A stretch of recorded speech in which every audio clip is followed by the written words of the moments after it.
Hello students, हम करेंगे आज give reason related to Ostwald's process. पिछले वीडियो में हमने ऑस्टवर्ड्स प्रोसेस को डिस्क्राइब किया था। आज हम उससे रिलेटेड कुछ क्वेश्चंस करेंगे जो कॉमनली पूछे जाते हैं। इसमें सबसे पहले है much higher ratio of air is used in Ostwald's process.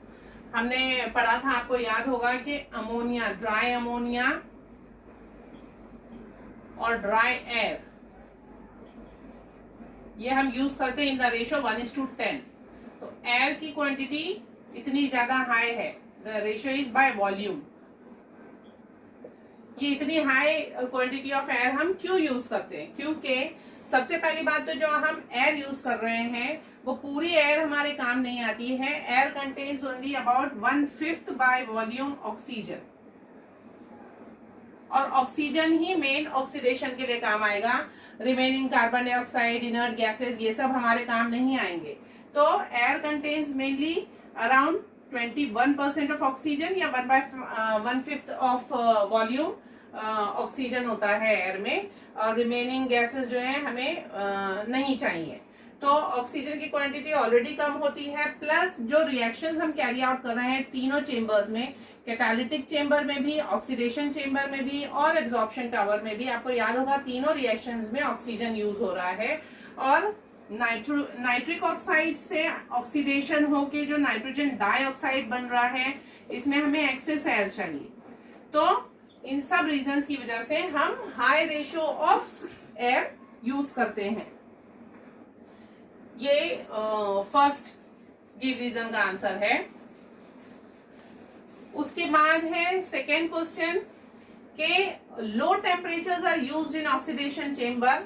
जो ऑक्सीडेशन चेंबर है जहां नाइट्रिक ऑक्साइड से नाइट्रोजन डाइऑक्साइड में कन्वर्जन हो रहा है, वहां पे लो टेम्परेचर यूज करते हैं। क्योंकि जब हम स्टार्ट कर रहे हैं रिएक्शन, तो रिएक्शन का फर्स्ट स्टेप जो है वो 700 to 800 डिग्री सेल्सियस पर हो रहा है, जो अमोनिया का ऑक्सीडेशन होता है। इतने हाई टेम्परेचर को हम पहले हीट एक्सचेंजर, अगर आपको ये आता है कूलिंग कॉइल्स और heat exchangers are used before oxidation chamber, तो भी यही आंसर लिखना है कि जब हमारा रिएक्शन, फर्स्ट रिएक्शन जो कैटालिटिक चेंबर में होता है, वहां बहुत हाई हीट जनरेट होती है। Around 21.5 kilo calories heat is generated, because of which the temperature is maintained up to 700 to 800 degree Celsius. और ये टेम्परेचर, हम इतना हाई टेम्परेचर जो है, it does not favour the oxidation reactions. Low temperature only favour, जो कि हमें 50 degree Celsius तक मेंटेन करना है। तो 50 डिग्री सेल्सियस तक जाने के लिए हमें पहले एक हीट एक्सचेंजर यूज करना पड़ा, और उसके बाद में कूलिंग पाइप्स भी हमने यूज किए, जिसकी वजह से टेम्परेचर जो है 50 डिग्री सेल्सियस तक पहुंचेगा, और फिर नाइट्रिक ऑक्साइड का नाइट्रोजन डाइऑक्साइड में कन्वर्जन होगा। NO+O2 will give you NO2। अगर टेम्परेचर इससे हाई रहा तो क्या होगा? नाइट्रोजन डाइऑक्साइड का डीकम्पोजिशन हो जाएगा। तो इसे अवॉइड करने के लिए, to avoid the decomposition of nitrogen dioxide, we have to maintain low temperatures. इसीलिए low temperatures are used in oxidation chamber. उसके बाद में third, quartz is used in layers in absorption tower। Cords is used in layers in absorption tower क्योंकि chords जो है वो acid resistant होता है।